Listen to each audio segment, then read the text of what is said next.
یہاں کامیابی کا اعلیٰ معیار نہیں بیان کیا جا رہا بلکہ اس کا کم سے کم معیار بیان کیا جا رہا.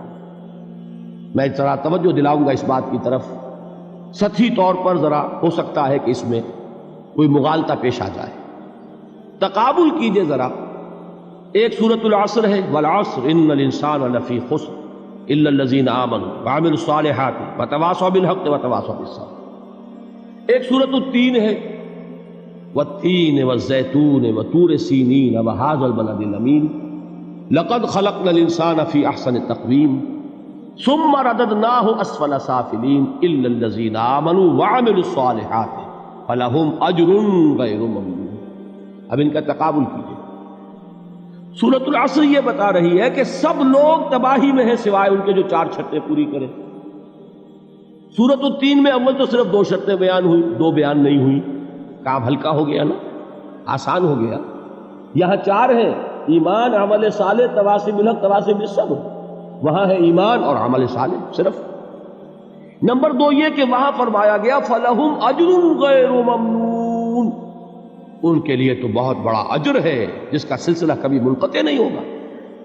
اور یہاں کہا جا رہا ہے وہ کامیابی ناکامی سے بچ جائیں گے. مستثنا ہے کس سے؟ ان الانسان لفی خسر. یہ بالکل ایسے ہی ہے جیسے کہ کسی کو آپ بچے کو، طالب علم کو کہیں محنت کرو، کوشش کرو، فرسٹ ڈویژن میں پاس ہو جاؤ گے. اور کسی سے آپ یہ کہیں کہ محنت کرو، کوشش کرو ورنہ فیل ہو جاؤ گے. اب ان دونوں کے درمیان جو فرق ہے وہی فرق ہے سورۃ التین میں اور سورۃ العصر. سورۃ العصر ناکامی سے استثناء کو بیان کر رہی ہے اور وہاں 4 شرطیں ہیں، اور سورۃ التین یہ اعلیٰ درجات کا بیان ہو رہا ہے، 2 شرطیں ہیں. اس کو قرآن مجید کی اصطلاحات سے بھی اللہ کرے کہ آپ واقف ہو جائیں. ایک کو ہم کہیں گے کہ ایک پر انذار کا رنگ ہے اور دوسرے پر تبشیر کا رنگ ہے. یہ 2 الفاظ بارہا آپ نے پڑھے ہوں گے.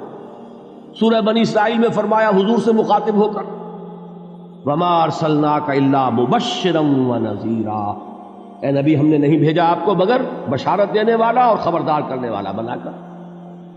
سورہ کہف میں جمع کے صیغے میں آیا وَمَا نُرْسِلُ الْمُرْسَلِينَ إِلَّا مُبَشِّرِينَ وَمُنذِرِينَ، ہم نہیں بھیجتے رہے اپنے رسولوں کو مگر مبشر اور نذیر بنا کر.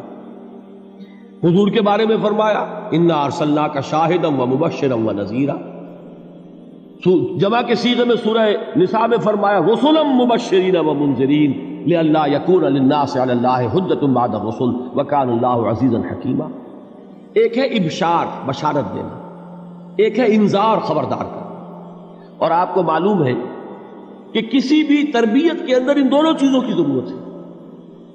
کبھی ایسا ہوتا ہے کہ ڈانٹ ڈپٹ کی ضرورت پیش آتی ہے، دھمکی کی ضرورت پیش آتی ہے، باز آ جاؤ، اپنے رویے کو درست کرو ورنہ پکڑ ہوگی، سزا ملے گی. کبھی آپ شاباش دیتے ہیں، ہمت کرو، گھبراؤ نہیں، تمہارے اندر صلاحیت ہے، مایوس نہ ہو، ہمت تمہاری کیوں جواب دے رہی ہے، تم بڑے ذہین ہو، محنت کرو، بڑے اعلیٰ درجات ملیں گے. قرآن مجید میں یہ دونوں رنگ ہیں جو اختیار کیے گئے. ایک تبشیر کا رنگ ہے، ایک انذار کا رنگ. سورۃ العصر میں انذار کا رنگ ہے، خبردار، تمام انسان ہلاکت اور بربادی کا نوالا بننے والے ہیں سوائے ان کے جو 4 شرطیں پوری کریں. الا الذین آمنوا وعملوا الصالحات وتواصوا بالحق وتواصوا بالصبر. تو معلوم یہ ہوا کہ یہ کامیابی کے جو منیمم پری ریکویزٹس ہیں. مجھ سے کہا گیا کہ انگریزی کے الفاظ کا فوراً ترجمہ کر دیا کرو، اور میں کر دیتا ہوں. اصل میں مغالطہ آپ کو یہ ہوتا ہے میں ترجمہ کہہ کے نہیں کرتا، لیکن اس کے بعد میں فوراً اردو کا مترادف جو ہے وہ لے آتا ہوں. لیکن میں یہ اس لیے استعمال کرتا ہوں انگریزی اصطلاحات، جیسا کہ میں نے عرض کیا تھا کہ میرے اصل مخاطب ہیں جدید تعلیم یافتہ لوگ، اور جدید تعلیم یافتہ لوگوں کے کمیونیکیشن جو ہے، ابلاغ، وہ ان انگریزی اصطلاحات کے ذریعے سے زیادہ بہتر اور صحیح تر ہوتا ہے. ورنہ وہ بات سمجھیں گے نہیں، اسی لفظ ابلاغ کو وہ نہیں سمجھیں گے اور کمیونیکیشن کو سمجھ لیں گے. یہ ہے اصل میں ساری مصیبت کے جو اس وقت ہمارے سامنے ہے.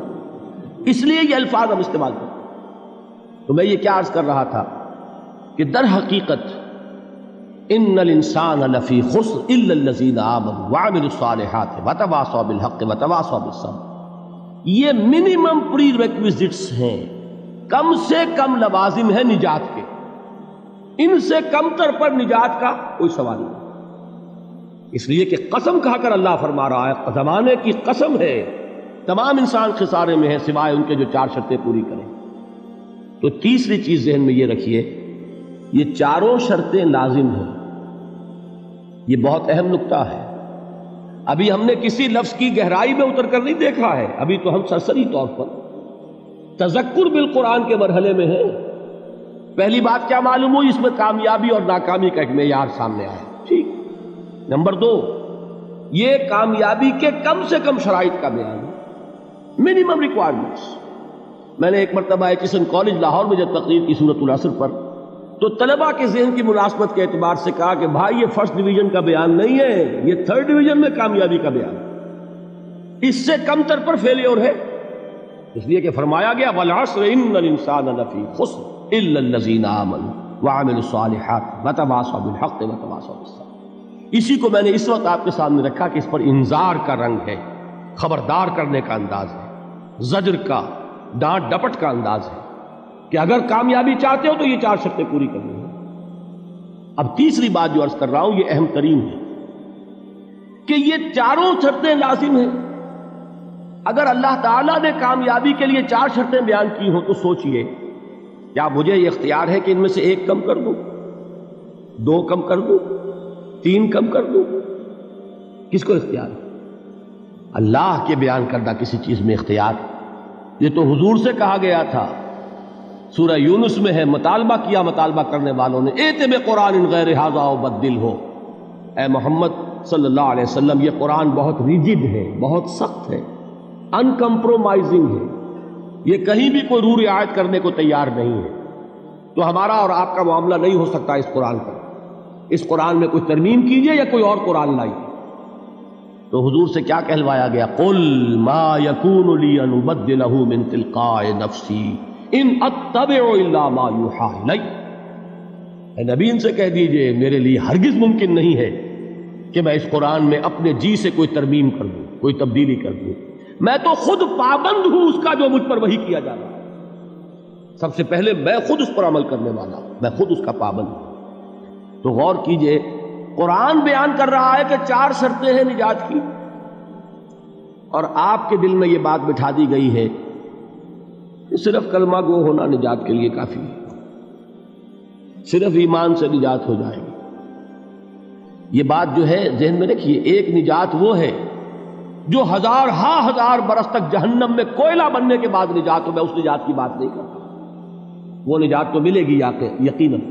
جس شخص کے دل میں رائی کے دانے کے برابر بھی ایمان ہوگا، وہ اپنے اعمال کی، اپنے کرتوتوں کی سزا بھگت کر بالآخر جنت کے اندر داخل کیا جائے گا، جہنم سے نکالا جائے گا، اور نکالا جائے گا تو اس وقت حال کیا ہوگا؟ جیسے جلا ہوا کوئلہ، اس کے سوا کچھ نہیں۔ حدیث میں اس کی شرح آئی ہے۔ لیکن یہ نجات نہیں، نجات وہ کہ جو اللہ تعالیٰ میدان حشر ہی میں ہماری مغفرت کا اعلان فرمائے، اللہ تعالیٰ اول وہلے میں ہمیں جنت میں داخل فرمائے، اس نجات کی بات کر رہا ہوں۔ وہ نجات جان لیجئے محض کلمہ گو ہونے کی بدولت نہیں ملے گی، اس نجات کے لیے شرط اول ایمان، شرط 2 عمل صالح، شرط ثالث تواصی بالحق، اور چوتھی شرط تواصی بالصبر۔ یہ قرآن کا بیان ہے، یہ کسی انسان کا کلام نہیں ہے کہ اس میں ترمیم کی جا سکے۔